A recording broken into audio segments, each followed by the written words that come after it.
Cassian returns to Ferrix for Marva's funeral and learns of Bix's imprisonment. Dijamiro and the local Imperial garrison prepare to use the funeral to capture Andor for questioning regarding Axis, while Luthen plans, with Vel and Cinta's assistance, to kill Cassian, to keep Cassian from possibly divulging any secrets, using the Imperial ambush as cover. The ISB succeed in stopping Krieger's attack but leave no prisoners, angering Miro.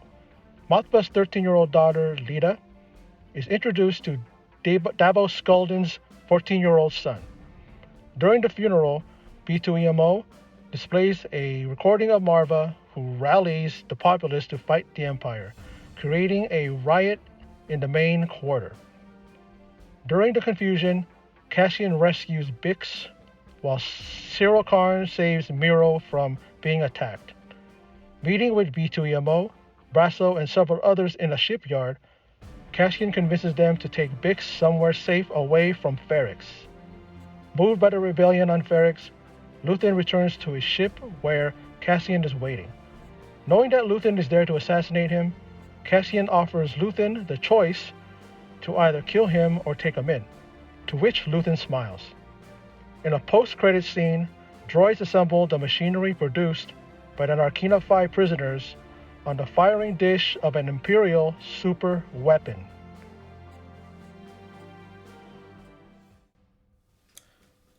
Thanks for stopping by the Surge T channel. I am Surge T, and that is the synopsis of the season finale of Season 1 of Star Wars Andor, and this is the 12th episode, and it's entitled Rix Road, where the funeral of Marva is to take place.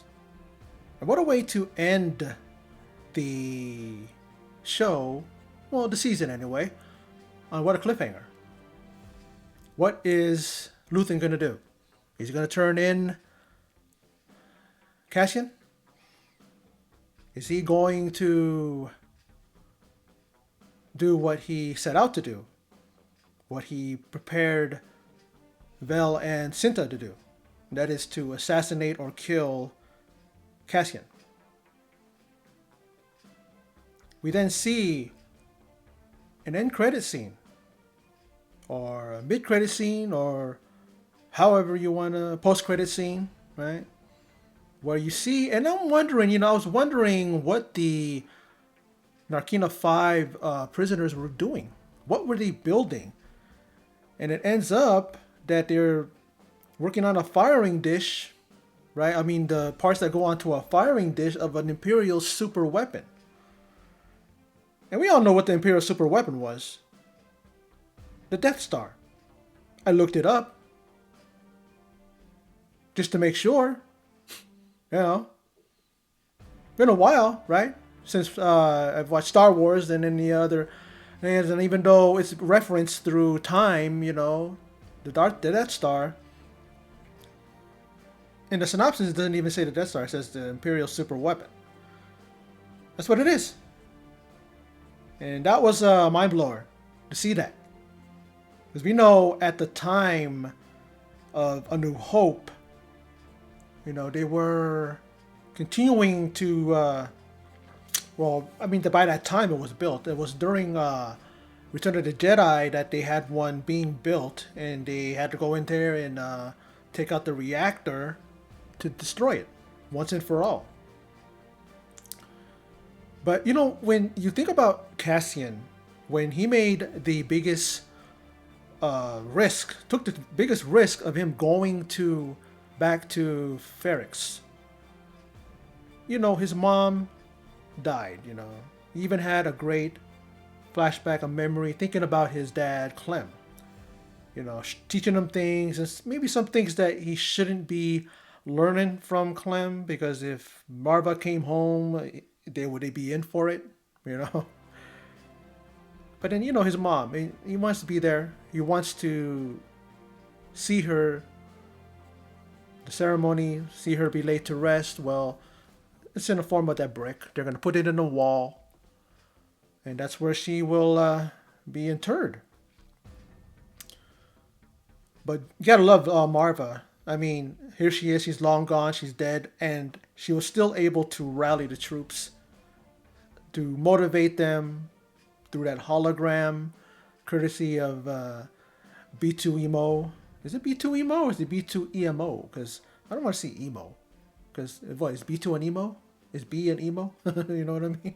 But we see that, and then she just rallies them, and then they all just decide to just kick Imperial guards and sentries and even the stormtroopers or sand troopers, whatever you want to call those, kick their butts. And then you had that one kid, that one guy that was building something throughout the entire like first, you know, few minutes of the episode. He's building something. I don't know why I didn't think about it. And then later on, it's like a pipe bomb of sorts, you know. During the whole thing, it starts to get out of hand. He just takes that and just throws it, chucks it. And I don't know if he was just trying to be like, I'm going to take out as much Imperial enemies out that I can. Unfortunately, I might take out some of the people in Ferrix. That's what happened. You know, we see some of the people that were there, and even some that were friends of Cassian be taken out. You know, Brasso, badass that he is, he's just kicking and punching and just throwing these guys around. And I thought he was going to be dead, but he's stuck in there, and he really was proven that you know, that he's somebody they can only use in their fight against the Empire. And you know, finally, we get to see the daughter of Mon Mothma and the son of what do you call it, Dave Davos Golden, his 14-year-old son, and they meet. But they just look at each other, but they don't show anything more. I guess she figures this is the only way that she's going to get really anything done her way to be funded to be able to do what she needs to do in helping the rebellion. There's not one thing when she was like talking to her husband, and then she tells the driver, you know, this is private, please, you know. And did she honestly think that he wasn't listening? Because he was listening anyways. I guess there's just no way for her to understand, to realize that whether or not it's on private, you know. And he goes back to, you know, the guys there in the Empire there, those people there, and he's telling them stuff and like that. And then of course we see the spy or the plant from Luthen there. You know, they had that they had that confrontation, and that talk he wanted out, and you know, Luthen wasn't having it. Right, you're there. We've had you there for how long? We need you there. Stay there. Be patient. You know that. But like I said, with I kind of went off track, but Cassian, he had, you know, who's that? Cyril Karn, right? Going after him.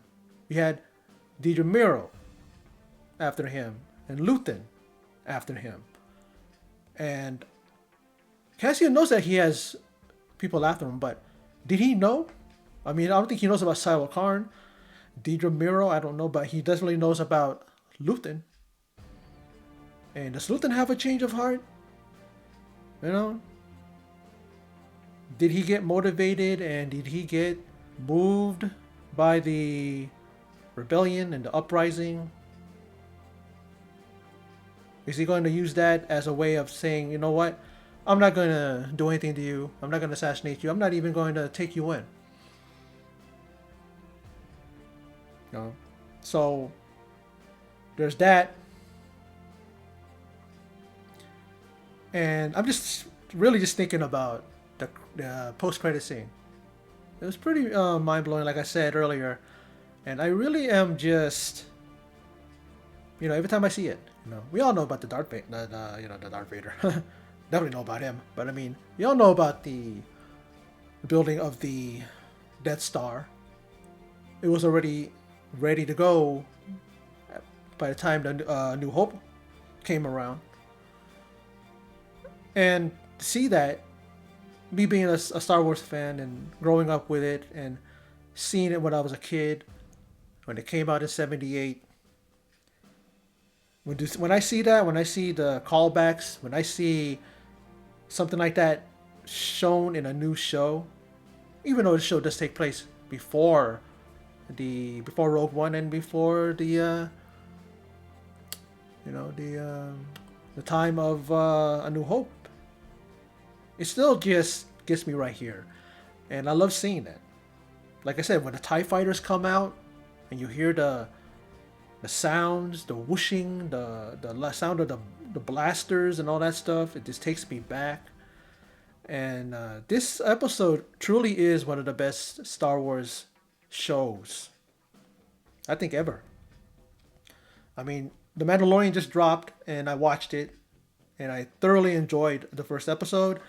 And I'll be doing a video on that. I may even just go from here, and then I'll do that one, and then you'll see me put out both those. This is gonna be the last episode, the last that I do of Andor until season 2 drops, and that's been announced.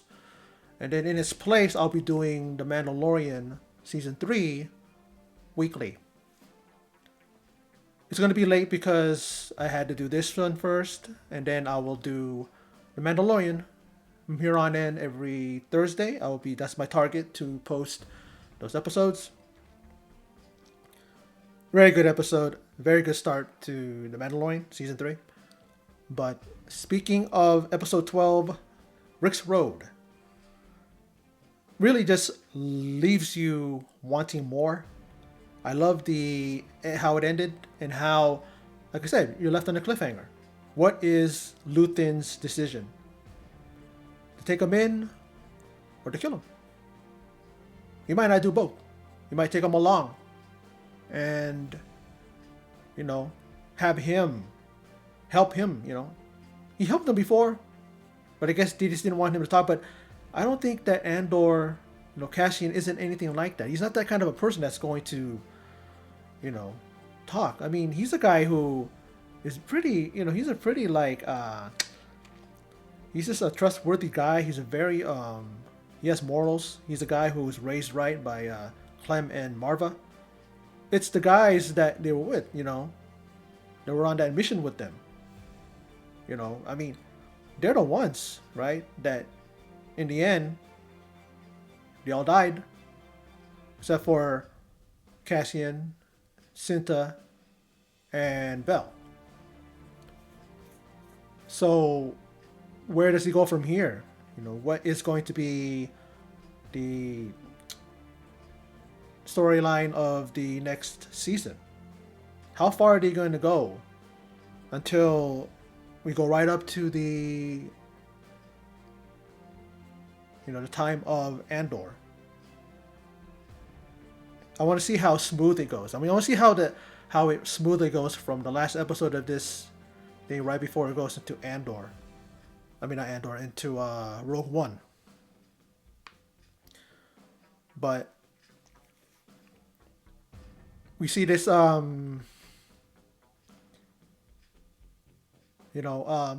talked about, I guess, Saw Gerrera wasn't he a part of that attack, right?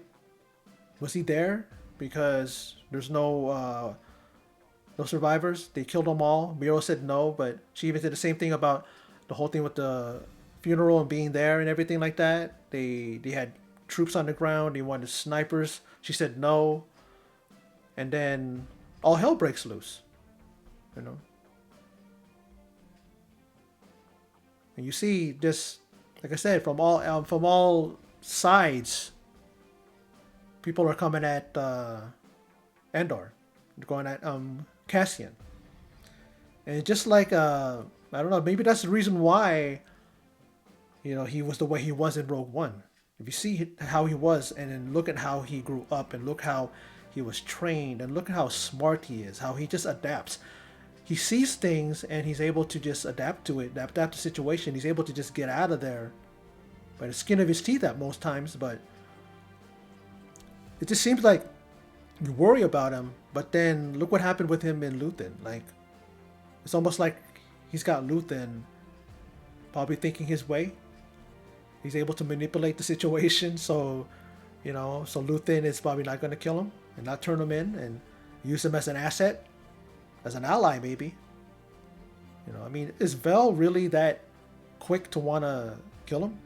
Cinta kind of looks like she is like she don't care about him. It's like, okay, if you want me to kill him, I'll kill him. Uh, but there's that, and then the fact that he went back to save Bix, even though Brasso was warning him, just go.